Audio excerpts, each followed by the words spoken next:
Are you itching for a good story, laughter among friends, maybe a mystery? Fire Breathing Kittens is a standalone Dungeons & Dragons podcast.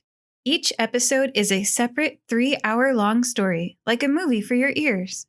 You can listen to these adventures in any order. Join us on an actual play D&D quest as we solve mysteries, attempt comedic banter, and enjoy friendship. Fire Breathing Kittens podcast. Fantasy, action, mystery, and friendship. Ladies and gentlemen, please notice that exits are conveniently located at the front and rear of this auditorium. When leaving the theater, we suggest that the exit at the front of the auditorium will allow you easier access to the parking areas. Thank you. God, stop your slow clap. Why are you from Texas now? Because I got to choose my stop.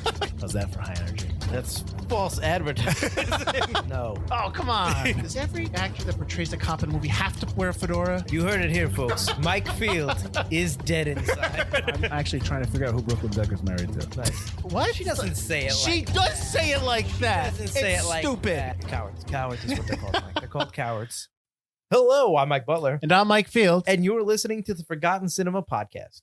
Each episode, we highlight a film that, for a variety of reasons, was forgotten by audiences. Whether it be because a more popular movie was released at the same time, or the film simply didn't catch on with an audience in its initial run. We'll discuss what we love about the movie, or maybe don't love about it, but we'll always recommend you revisit it. If you enjoy our podcast, please feel free to rate, review, and subscribe on Apple Podcasts, Spotify, or wherever you're listening to this podcast. When a blackout hits, it doesn't take long before Matthew and Annie start breaking the law to protect themselves as they steal medicine for their sick child. But when the power stays out for several days and violence erupts, both the couple and their friend Joe decide that the best action is driving to Annie's parents' home. During the long road trip, they must stop to steal gasoline, but those with resources are desperately guarding them. This is the Trigger Effect. You scared? I'm a little on edge right now. You will be. Oh my God. So the Trigger Effect is 94 minutes long. It's rated R. Production budget of $8 million. It came out on August 30th, 1996. We're in the 90s, Butler. Woo! Opening weekend, it did $1.8 million. Domestic and worldwide are the same, so I'm just going to assume it didn't have a world release. $3.6 million. So not a hit. Wow. Production company is Amblin Entertainment, which is Spielberg, and distributed by Gramercy Pictures. Now, I did list the 30th as Trigger Effect's release date. That's actually the limited release date for the Trigger Effect, just for those out there. I don't know if it got a wide. On the 30th, you had The Crow, City of Angels. That was the sequel to The Crow, correct? Yep. First Kid, The Stupids, and Emma. Yes. Stupids. Yes. An aptly titled name. On the 6th, which is the week after of September, you had the Spitfire Grill in a wide release, Bulletproof, and Bogus. And then the week before, the 23rd of August, you had a very Brady sequel, which I thought was funny. No, I think both of those, the Brady movies were pretty good. Absolutely. The Island of Dr. Moreau, Carpool, and Solo. And in a limited release, She's the One, Foxfire, Freeway, and then again, the Spitfire Grill. I've told you that was wide before. Written and directed by David Koepp. David Koepp has also done Stir of Echoes, which we did on season 1. Season 1? Ghost Town, which we did season 2. 2? I think 3. 3. I think you're right. Mordecai. And then more recently, You Should Have Left. He's written Jurassic Park, the 2017 The Mummy, Indiana Jones and the Kingdom of the Crystal Skull, and Zathura, Spider-Man, Mission Impossible, and Death Becomes Her a lot. David Koepp is a big-time writer. David Koepp's awesome. And he is awesome. This is actually based on a documentary series called Connections. I think it's based on the first episode, and that was done by James Burke. I think I have some more notes on that. Do I? And I do not. Let's see. Where am I? Cinematography by Newton Thomas Sigel.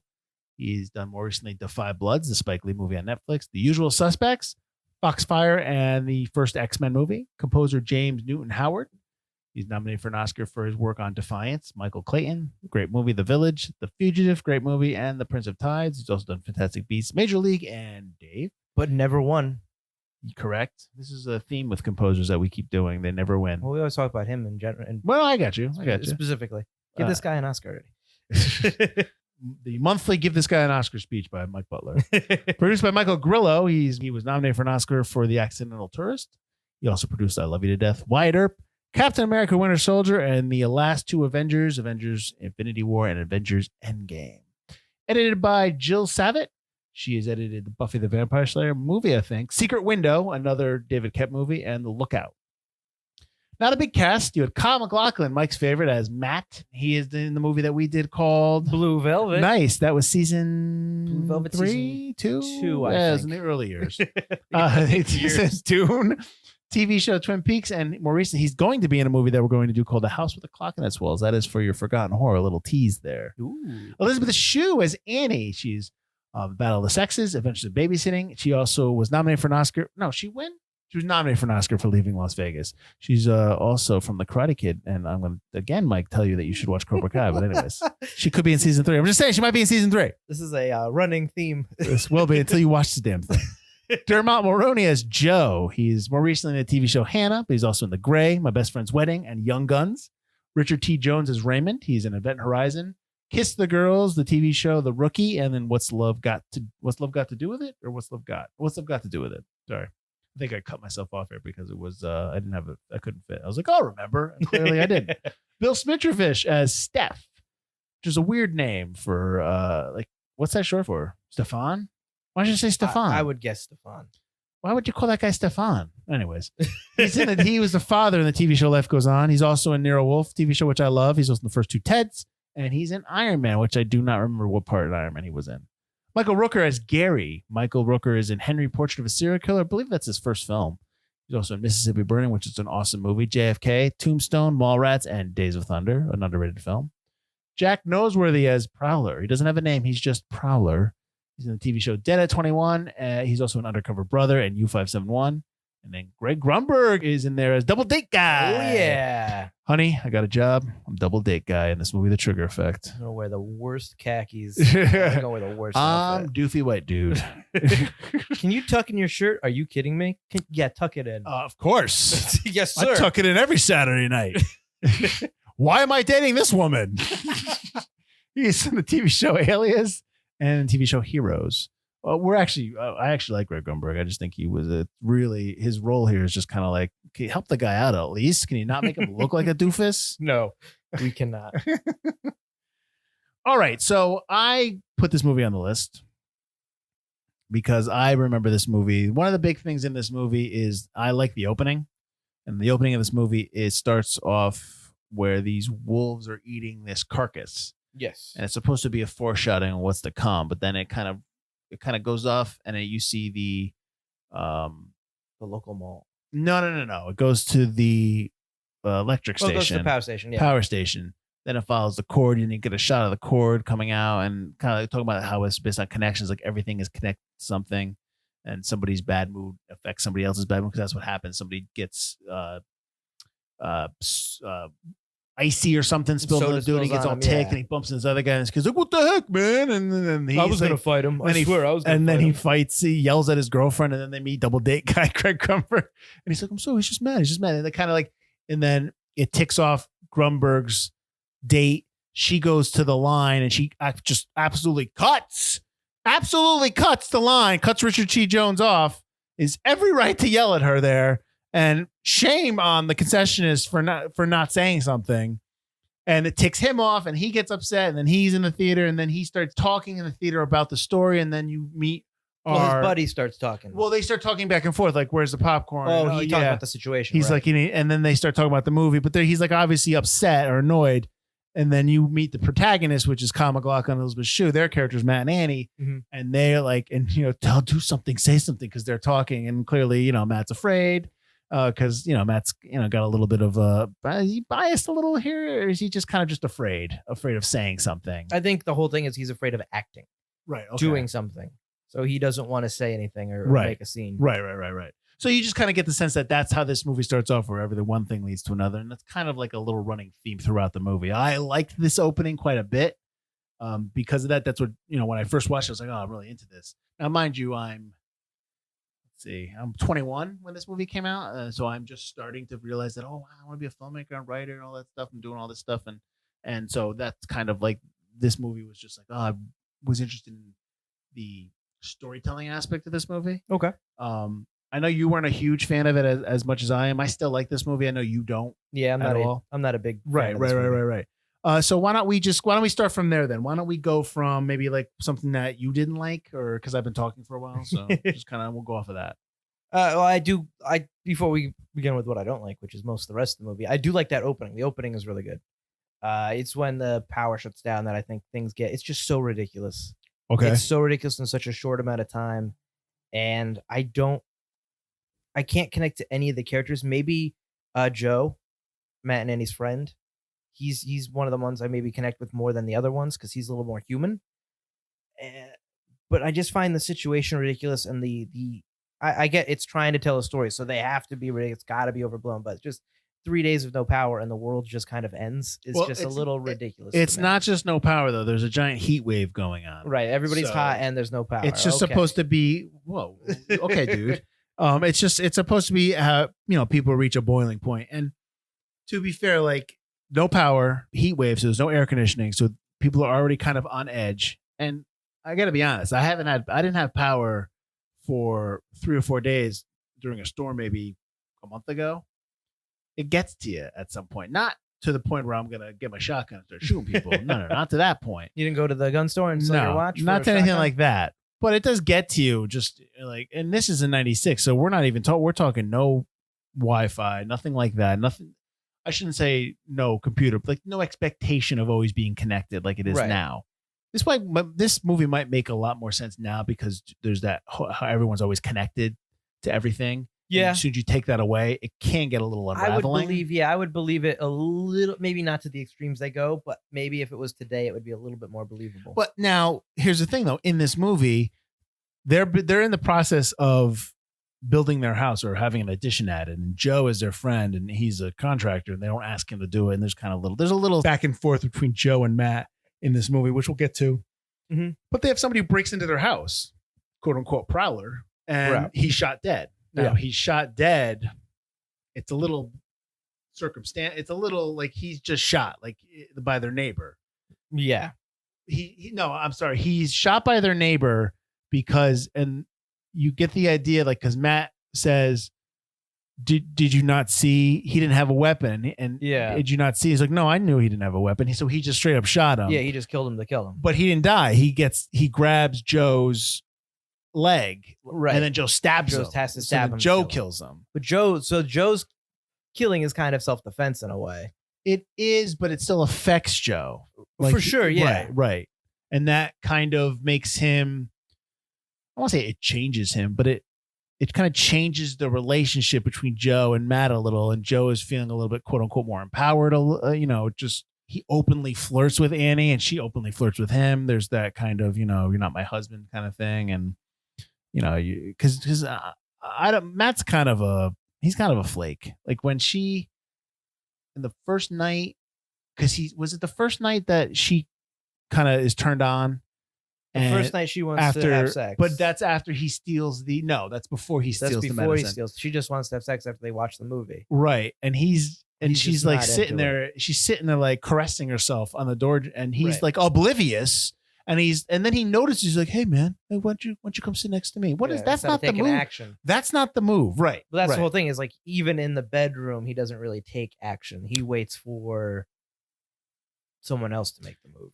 And that's a running theme for Matt throughout the movie to the point where it's supposed to be at the end where he takes action. But his action at the end is he's more of a bad guy at that point. He breaks into Raymond's house to steal his car because they need the car because their friend got shot. Because Joe gets shot by Gary. Right. Michael Rooker's character. Yeah, because they want to steal gas and he shoots him and all that good stuff.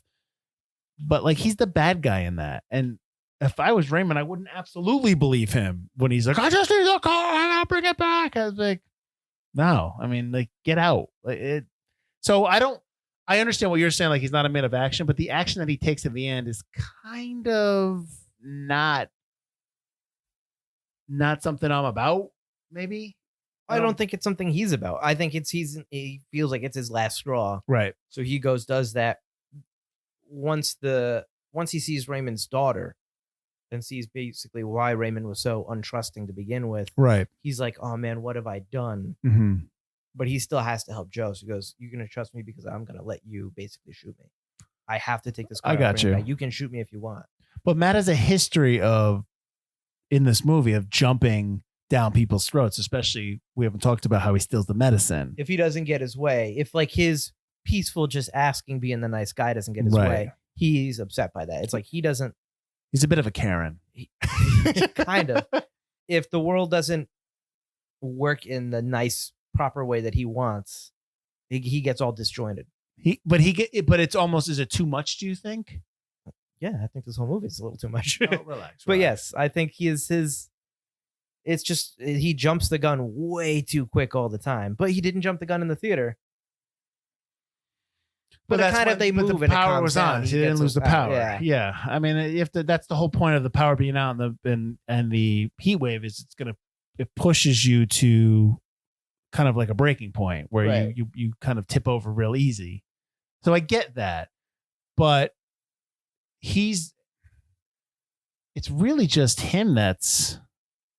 I mean, I guess Joe's affected in a way, but not Annie. Annie's just more. Annie maybe gets affected in that her ridiculousness of her character kind of increases. That I need a real man kind of character. That I should leave Matt. Maybe we're not happy. Attitude that just becomes this weird, horny weirdo. Horny weirdo. It's just I don't like the scene in that first night, like the fireplace scene where they're playing games and she's just getting drunk. Yeah, but that happened. Why don't you like that? It's just awkward. It's weird. Why is it weird? Her character is just, people do this. It's just not. It's not normal. People don't do that so openly. She's almost a caricature at that point. And then the scene in the kitchen later on after Joe has killed the guy, it's a little more believable because tensions are higher. Someone was murdered. Do you not have friends that openly flirt with Elise? No. Are you paying attention? Yeah. There are people that there are not good people in the world, Mike. And I understand that. You have to like, you know what? You should go to like a PTO meeting or like some kind of event where all these parents are there because you can spot it. You can be like, what's going on there? Like when here's something that's a red flag. So I pick up my kids at school when we were doing that. Yeah. And you notice like there's one father there and he's like talking to like 5 or 6 women and it's just like, come on, man. I mean, like there's social and then there's what's going on. What's going on here? So that stuff does happen. And I'm not saying that it's going to happen with you, but you just keep an eye out. Keep an eye out. You never know. You might invite a Joe into your house. It's less Joe's fault. It's more Annie. Just like absolutely just. Well, she's got a milquetoast husband. He stinks. I understand that. Just leave your. I don't know.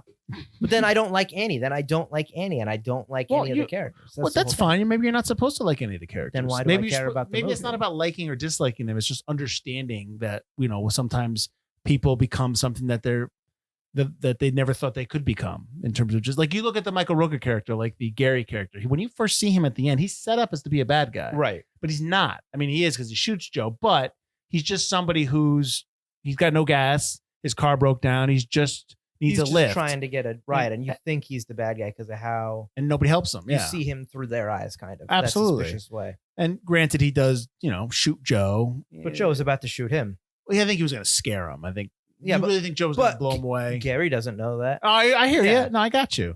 But no, I that part I really liked because I liked when Gary shoots him and then he's shocked by his own actions. And he's like, I wasn't going to do anything. Right. This is your fault. I just wanted some gas. I just wanted a ride. Yeah. And on the flip side, you almost have that same kind of character, same kind of moment. We talked about it already when the Prowler gets shot by Steph, where he shoots him and he knows he didn't have a gun, but he shoots him anyways because he's obviously he was afraid. And then he plants the weapon, right? Which kind of gets Matt all up in arms and upset. Doesn't understand how he could do that, and that weirds Matt out a little bit. I think that's the first time you see some bravery in Matt. Him he lies for Steph, but he more lies for Joe, right? But that you did something wrong, and I don't owe you anything, and I'm not going to talk to you, and I'm not going to. What you did is messed up, right? You get that too at the end of the movie too, when Matt sits on his front porch and he sees Steph. Steph goes inside. Yeah, he's kind of like claiming his territory. Yeah, he won't talk to him. Was that after when they shoot the Prowler or when he stabs the Prowler? Is that before or after they get the gun? Do they get the gun the next day? They've already had the gun. Because she Annie has throws thrown it in the pool. No, she throws it. So the night that the Prowler shows up, Before she goes to bed, she takes the shotgun and she tosses it in the pool. and And then then Joe wakes them both up, and you think Joe's going to murder Matt or whatever he's going to do. they kind of they have that little thing. Yeah. Yeah. That night they kiss though. Annie and Joe kiss that night. They kiss after the Prowler. Right. Okay. So then he goes, because where's the shotgun? I threw it in the pool. You threw it in the pool? Yeah. And then he's all mad. So Matt has the baseball bat. Yes. And he's got the and Joe's got the knife, and that's how they Go after the Prowler. Yeah. The next day, Joe jumps into the pool and he's testing all the shotgun shells. Which makes me like when Steph shoots the Prowler in the middle of the street, everyone comes out. When Joe's in the backyard in the middle of the day testing the bullets and he fires one, nobody comes up. No. Okay. Oh, it's just a neighbor testing the shotgun out. What I thought was interesting is how quick the cops come after the shooting of the Prowler. It's like, so there's no phones. Your neighbors haven't even come out yet. Now the cops are going to show up. Well, I mean, you could explain that away with it just doing routine rounds, but I understand. I understand. I get it. Yeah. I can't believe you didn't like this movie. I was not, and I thought I was going to like it because of David Koepp, and I love Kyle MacLachlan, and I really like Dermot Mulroney. Just isn't in enough stuff. Well, we talk about. I think we talk about. Was it in this movie or was it another movie he was in that he's a trained cellist?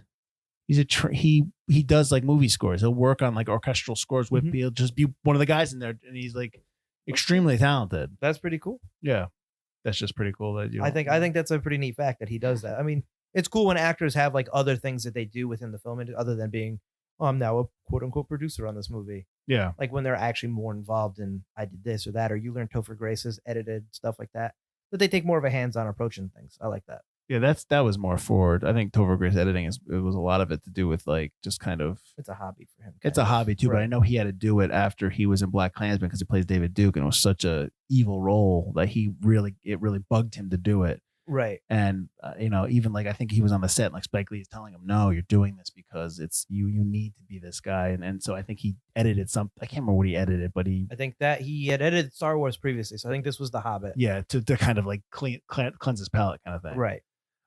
I know I mentioned that this is based on the Connections TV show, like the first episode, like the nonfiction show. It's also a little bit inspired by The Monsters Are Due on Maple Street, which is the Twilight Zone episode, and then A Stop at Willoughby. I know about The Monsters Are Due on Maple Street. I don't know about A Stop at Willoughby because they live on the corner of Maple and Willoughby. Do you know about the second one? I don't know that one. I don't know that one. Okay, one. obviously I know the Maple Street one. I do know that the ending reminded me a lot of, because I saw that fact while I was watching the movie. So at the end of the movie, when Matt goes back inside his house and it's more complete and you can see into the kitchen through their big bay window they got now, and the camera pans up, it's very Twilight Zone, right? 1960s-esque, like perfect suburbia and the way it's lit and stuff like that, and the camera pans up. You like that? I like that. You know what else you would like? The Vast of Night, which I've told you to watch several times as well.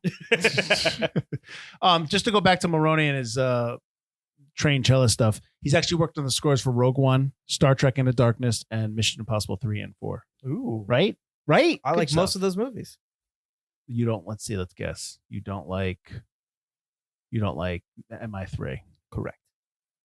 You're incorrect. It's not that bad. Philip Seymour Hoffman is awesome in that one. I watched it again. Come on. I still didn't like it. Philip Seymour Hoffman is great. He is movie. amazing. Man, I know you. That doesn't make it. I know your name. I know. Man, he's good in that role. Find your family. Oh God, it's so awesome. Come on, I can't believe you don't like that. I like him. The movie itself, it's not good. Oh, agree to disagree. You're wrong. Fine. This movie's also You're wrong. So we talked about Matt a little bit before, and we mentioned that it's somebody who jumps quick to anger and stuff like that. Right. But I want to jump on that a little bit more. Do you ever think he learns his lesson? Do you think like at the end of the movie he actually learns a lesson? Because I don't think so. Because like here's my note. I get Matt's anger and frustration, but he's never empathetic to anybody. And we talked about that a little bit. He never shows any kind of empathy. He has that moment with the neighbor when he shoots the burglar in the beginning. Like you kind of get the sense that he's supposed to be the conscience of everybody watching the movie. Right. But he's not. He's just always angry. And I don't think he ever, at the end of the movie, ever learns a lesson. I think he and Joe learn a lesson together and appreciate each other. And they put aside their differences. And obviously Matt realizes that what Joe has always been envious of isn't like getting with Annie, but that life that Matt has, that husband, wife, kid, house kind of thing. Yeah, Joe wants that. Joe wants that life. And I think Matt learns that, and they kind of become closer together at the end. But yeah, I don't think Matt really learns his lesson because he goes in all angry and frustrated. Right. Figures out that way sucks, which he always kind of thought sucked. Goes back to his meekness to try to win the day, and his meekness kind of wins. Yeah. I guess. So he really doesn't. I agree. Yeah, I don't think he really learns a lesson.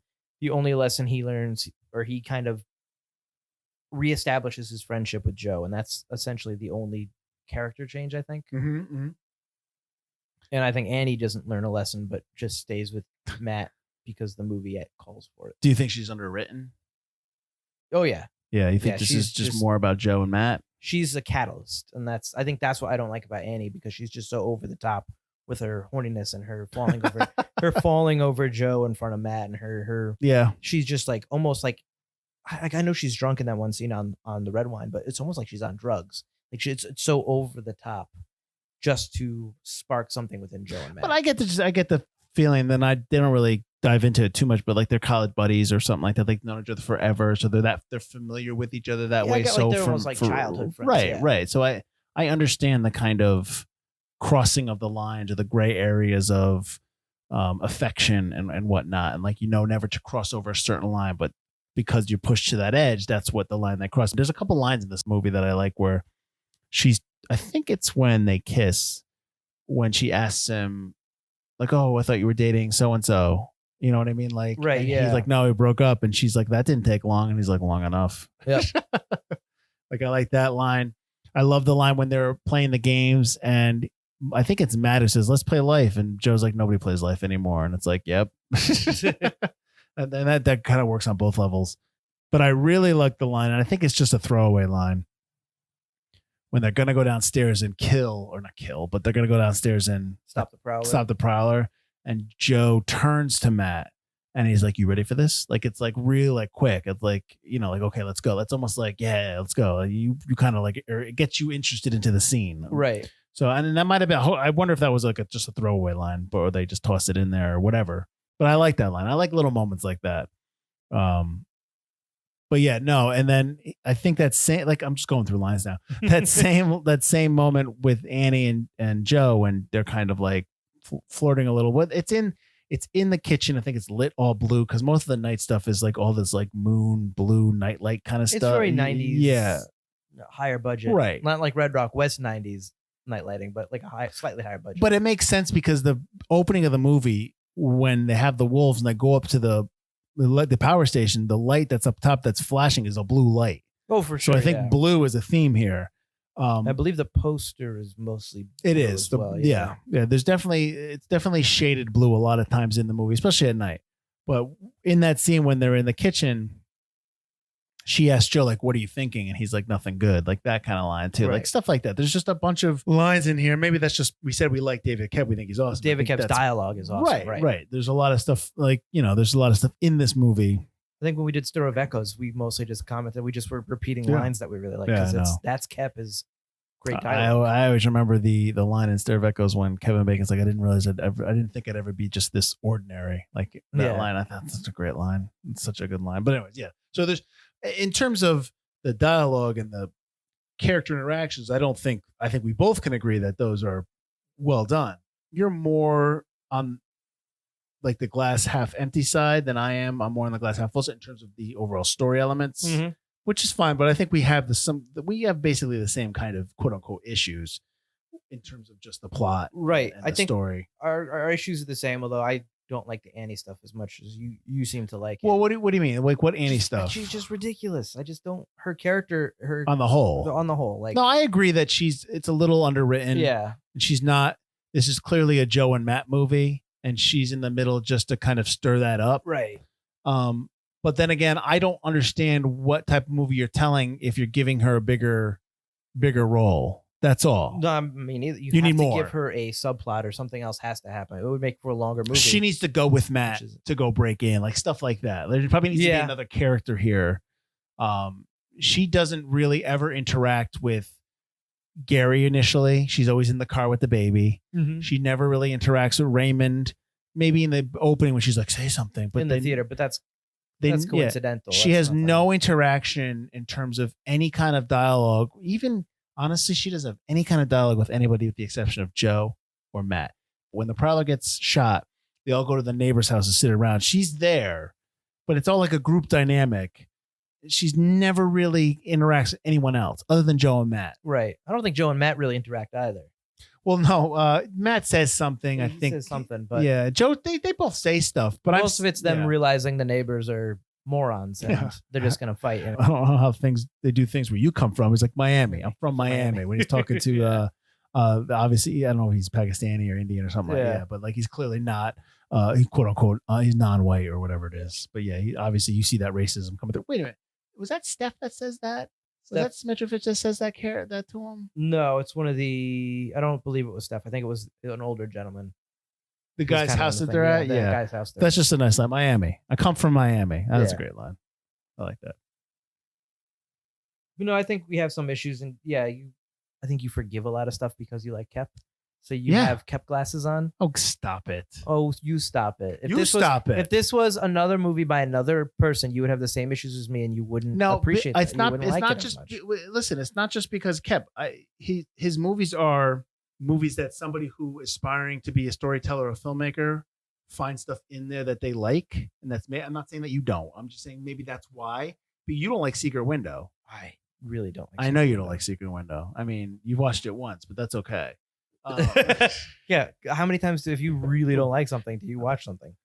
I get you, but I'm just saying, like, but again, this movie came out when I was 21. So this is when I was first starting to get into stuff like that. I gotcha. And even now, like I said, there's stuff that I agree with you on a lot of your points. I'm not so like, negative on it like you are. You're real negative. Yeah. I'm real negative Nelly. Real negative Nelly. The last like 8 movies we've done that I've chosen, you've been like, there haven't been good. I get one that I don't like. You're just still ticked off about Rango. Listen, man, I mean, it's got a lot of one shots that I like. It's got a lot of long takes that I like. I've just talked to you about dialogue that I enjoyed. I like the character of Joe. I like his character. I like that he's not one note. He's layered a little bit. Joe's a really good character, right? But unfortunately, Joe takes a backseat to Matt. I'm not a huge Matt guy. I love Kyle MacLachlan, and I'm glad he's playing a more normal character, whereas he usually plays a weirdo. He's a bit of a puss in this movie. He is, but he's not playing someone who's David Lynchy or like a Tim Burton-y kind of oddball character. That makes sense. So it's good to see him in a more mainstream kind of way. But yeah, he's not interesting. Joe is interesting. Joe is layered. And we don't get enough Joe. And Joe gets shot for the last third of the movie. So true. Joe's whole action is to shake there. Yeah. Well, you also have like Matt's not. He's kind of a dick. Like when they go to buy the gun, he's like, "Joe, you're good with this stuff." You go ahead. And it's kind of like it's like a backhanded. Like Matt's like all white privilege. Like he's all like that kind of. I can understand why people don't like him. Yeah. Oh, for sure. Yeah. And he doesn't live in the real world. I don't even know what his job is. Like I have the feeling that his job is like Chandler in Friends, where he's like a transponster. Like that's not his job, but like like that. His job is just probably so bland. His job is boring office guy. Yeah, exactly. Like Joe is actually somebody who is living in the real world, deals with people on a more personal level or more realistic level. He's a contractor. Yeah. Right. So, and you clearly, you get the idea that he's a good contractor. He talks about when he comes in, he's like, I could have done this for you. You're getting ripped off. And and you can understand why Annie is attracted to him because he's a quote unquote real man kind of thing. Yeah. I think that's probably why we both like that Joe character, because he is a little bit more rounded and he's a character that we can root for a little bit more. Whereas Matt, I'm sorry, but I know that like you talk about how at the end of the movie, he sits down and he kind of claims his territory when he stares at that. Like, I don't feel that heroic moment for him. I still think he's a puss. You know what I mean? For him in that moment, his character, sure. I think he's learned to stand up to himself. I don't think he's a puss at the end, but I do think he's still a selfish dick at the end. Yeah, I got you. I don't think he's learned. He's closer with his friend, but I do feel like he's maybe got a little bit braver. Like, I feel like if someone yells at him, he's gonna stand up to him a little bit. But then I think he'd get his ass kicked. Oh, for sure. Yeah, and he deservedly so. He's still not a good guy. You know what would help him? some Cobra Kai lessons. All right. It's a bad throwaway. What? I like that. All right. So Mike didn't like the trigger effect. I did. We both like Joe and the trigger effect. Is there anything else you want to bring up about the movie? I like when he gets into Raymond's house. The whole movie's blue. Yep. And the way it's lit at night when he gets to Raymond's house is like definitely like spotlights everywhere. Right. But when he gets into the house has this orange red motif to it. It's also lit by the fire. He's got the fireplace going. Right. So it's really orange and red against that blue motif we've been seeing for most of the movie, especially during the night scenes. That I really like that change. Like Raymond doesn't live in their world, Matt, Annie, and Joe's world. He lives in his own story. And he we see a little bit of it. He has his own story. And I really enjoy that color motif that changes once you're in Raymond's house. I kind of would have liked to have seen this movie be more of an ensemble piece where you had more of Raymond's story, you had more of Gary's story, kind of bringing them to a moment. I would have liked that a little bit more. Yeah. I think that would have been something that would be more interesting to see. Yep. Because you do kind of have that blending, because when they are in the gun shop, Raymond's in there asking about bullets for his gun, for his handgun. Yes. So it would be nice to kind of see the story plot kind of like intersect and intertwine as like leave Joe and Matt for Raymond and his story. I mean, granted, you're not going to get the reveal of the daughter because you kind of hide that in the diner. Right. But still, I think it would be a little bit more engaging in terms of an audience watching it. I don't know. Yeah. I that would have been interesting. I would have liked that. Yeah. Yeah. I think the idea of the trigger effect, I think it really is more, you can get your point across. You can tell your story better with an ensemble piece and tell how different people, rather than just focus on the three white people that live in suburbia. I think that's a little bit not indicative narrow. Narrow is a better term. A bit narrow view of what your story you're trying to tell. I also think for me, I need a better catalyst. I need something a little bit more. I need than a heat wave and maybe a few more days have passed. Sure. It's 3 days. It's just not enough time for me. Sure. I think you do it a week, 2 weeks. You maybe fast forward a little bit of time. Oh, now we don't have food in the fridge, kind of a thing. Like you don't really get to the point where it's like, again, this is like pre-internet and stuff like that. These people in suburbia, chill in your pool if it's a heat wave. I think it would. I really think if you did something like a movie like this now, where everyone's expectation is to always be online and connected and to be able to contact people, and you remove electricity, but you also remove cellular data network and internet. Like that is something that after 2 or 3 days that you're going to get stir crazy. And maybe not, you probably have to do something more than just a heat wave or a power outage. You probably need to do something kind of like a snowstorm or like a big storm that has blocked roads and you can't get places. You know what I mean? So it's not necessarily a snowstorm, but like you had a huge storm come in and trees are down everywhere. Or the fear of not knowing what caused the outage. True. They kind of play out a little bit, but then they kind of ignore, where Joe's like, oh, I heard it was a meteor went down, stuff like that. Yeah. Like you can build that up to almost like a War of the Worlds type thing where the story has conflated itself to these people are panicking.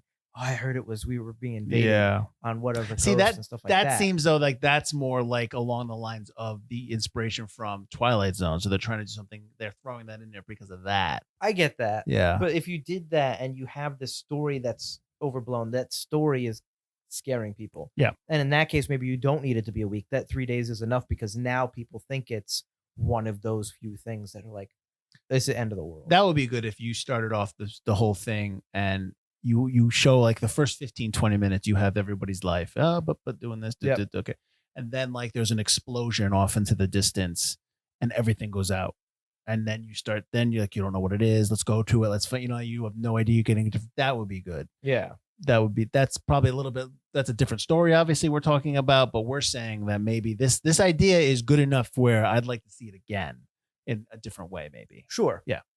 All right, so tell everyone where they can find us, Mike. You can find us at ForgottenCinemaPodcast.com or ForgottenEntertainment.com because we are part of the Forgotten Entertainment family. You can also find us on the social medias at Facebook, Instagram, or Twitter at Forgotten Cinema or Forgotten Cinema Pod.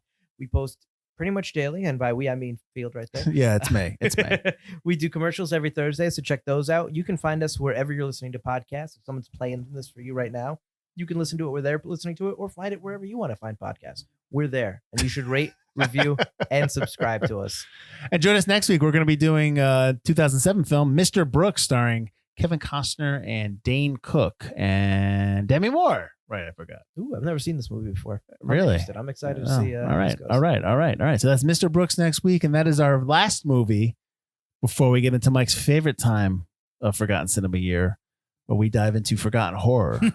but we're not there yet. We still got one more to go. Mr. Brooks next week. We'll see you then. I am Mike Field. I'm Mike Butler. And this has been Forgotten Cinema.